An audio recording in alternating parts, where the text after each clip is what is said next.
I've been talking to more people lately, which means presenting myself in a more casual and personal way that's in not focusing on all the ideas being gotten out more clearly, or as clearly as possible, but just like talking. But the thing is that this also gives me new ideas, and I end up developing my ideas and seeing them more, and then analysis brain also gets fed by that and is like, wait, like it makes me want even more to break things down really clearly in more of a lecture-y way than in a conversation-y way.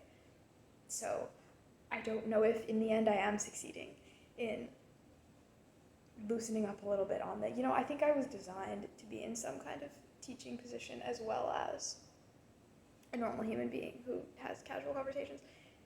Someday I will find such a place, and then I will be happy.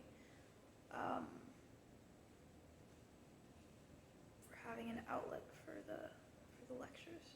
Anyway. A lot of talking to people is like, well, I guess all the talking to people. It's like presenting yourself to different kinds of people, but just like also having a clearer image of the defining points of your identity. So now I am wanting to again re-clarify the basic tenets of my philosophy so that I have a complete sense of it. Because when I'm talking to an individual person, they're only going to get one little part of that, and it frustrates me. Because I'm like, it needs to be at least clear in my head, so I know that it's all there, even if it doesn't all get properly enunciated. Too much coffee, cannot words. At once. I made this whole video about Neoplatonism and courtyards. I might remake it because it got deleted before it was uploaded. Anyway. All that to say, another attempt to sum up my religion philosophy. I don't even know what to call it anymore. Worldview, that's the word. Another attempt to sum it up. 1. And then it's always changing, so yeah. Okay, whatever. Life is the first bullet point here. And I guess this is the way that I would, as neutrally as possible, put not being a materialist or trying to recover from the default materialism or being spiritual. I don't like that word because it has so much baggage, but it's a useful word all the same. Anyway, just that perceiving that the world, the universe is alive, so that what is most real is not, so that the whole aspect of small, dead, little pieces being subject to various mechanical rules or mathematical rules,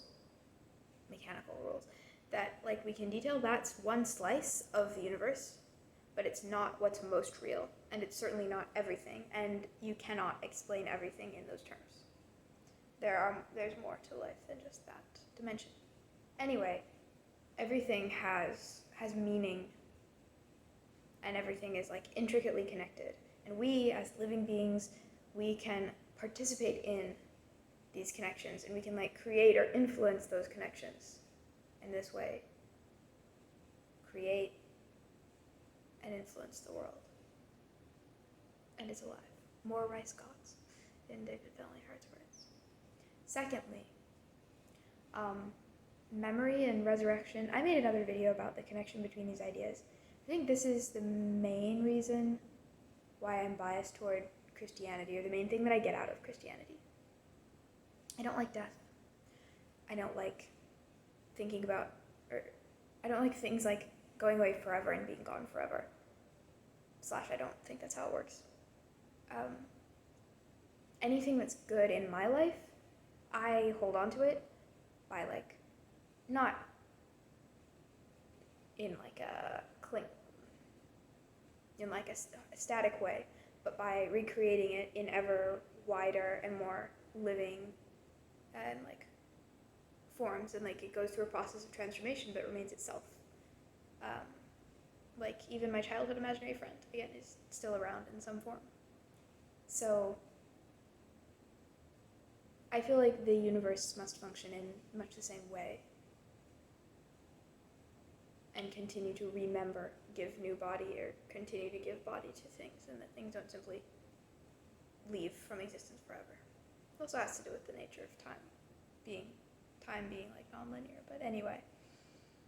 Also a sort of related concept, I guess, hope, or just that even the most twisted person or being will inevitably eventually be brought through a process of reform and healing instead of just being given up on entirely. That's another idea that I put in Christian terms, or that I get from Christianity.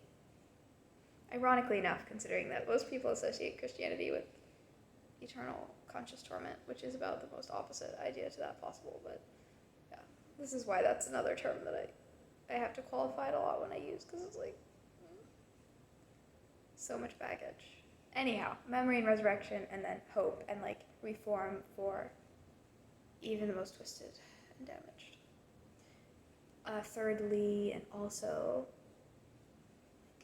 love, desire, beauty, happiness, positivity, healing, light, just essentially the antithesis of the whole idea of we are inherently bad,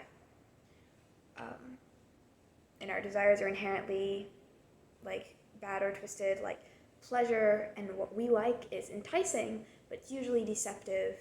We shouldn't listen to that voice. And what virtue means is it means being disciplined and sacrificing yourself for others and denying yourself. So just the entire antithesis of that. But instead, starting with the hypothesis that people and our desires are inherently good.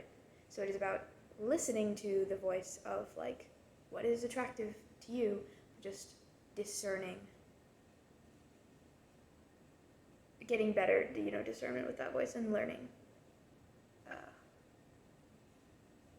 what are the right objects to fulfill that desire, but not like mistrusting it inherently, kind of thing.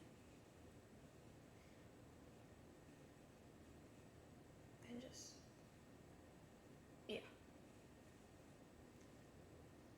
Also, fractals and like infinity and patterns that apply across all scales, in the scale of like matter or like plants or something, or within a person or interpersonal societies, worlds, and universes. I assume that there's some sort of multiverse, and also that like time doesn't really end at any point, and that kind of goes on. And I sort of think that space also extends like infinitely large and like infinitely small, and like worlds within worlds within worlds, obviously at unimaginable scales sort of between the worlds, so that I wouldn't say that I could think that we could make contact with like that, but whatever. These are mostly anyway, I think the space like extends in infinite scales, mostly because this one time I was staring really hard at a Kurzgesagt video of some galaxy supercluster of unimaginable amount of galaxies, and it was literally the same pattern as we see in like neurons and cells. So things group in those patterns, and it's just like intervals. At intervals you get these certain like groups of complexity, if you can picture that. Anyway, ages of ages and worlds of worlds, infinity. So it's like all of that infinite space, time, and then this incredibly intricate network of patterns that are spread across all of that at different intervals. Harmonically, because music. I am determined to think music like Albert Einstein said he could, because it sounds so cool. Anyway. And also because music is a very abstract pattern, and I like to have all of this connected. See, like mostly, so those are like some general points in very general terms of the way that I frame things. But mostly I cannot convey to you the way in which all of the like particular, varied, very eclectic, at least right now, ideas that I express or that I think about or make videos about, they're all connected deeply, and they're all like coherent in my head, and they're all structured. Like there are very general ideas and then more specific, and the satisfaction that this brings me, that everything holds together and I can kind of look at the whole picture. A concept like love or like desire would be very, very high level, or like just the concept of fractal patterns and infinity, that would be very high level. Something like this whole well, there are more specific. I mean, if I'm talking about something specific, like I was last time with like interspecies. Oh, never mind. You get what I'm saying. I can't convey to you. It's all connected and it makes sense in my head. And this is so satisfying. Everything needs to be coherent. It needs to have a place. Anyway, I feel like we, as living entities, exist in order to unite or like harmonize as many juxtapositions, paradoxes, distinct elements as possible. This is one of my life goals. It's very satisfying. And now that the more that I am free from arbitrary, both from like trauma and also from arbitrary ideologies, the more that I'm able to just take whatever resonates and fit it in and see it in an open and free way, which is very satisfying. I can just believe stuff that I like because it's not hurting anyone and it's fun and it fits. Worth doing all of the agonizing thought to get to that point. And again, and possibly the most important aspect of all of this is that I use this whole, whatever you want to call it, philosophy, worldview, even the very abstract things that I ponder, I like use all of it and leverage all of it very practically and came into it because of quite practical issues. Like, I'm using all of this just in order to get through the day, focusing on what's good and hopeful, and not on all of like these little things that hamper me. And like not on worrying about my schedule and worrying about what I'm gonna do and worrying about my future and worrying. To me, it comes down to fear. Yeah.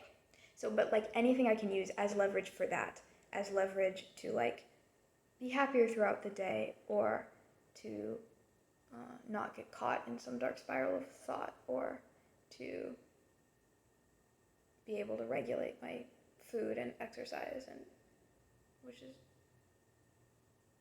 takes up a disproportionate amount of my energy. Anything that's helpful for that, that's what I will like grab, or I will grab that.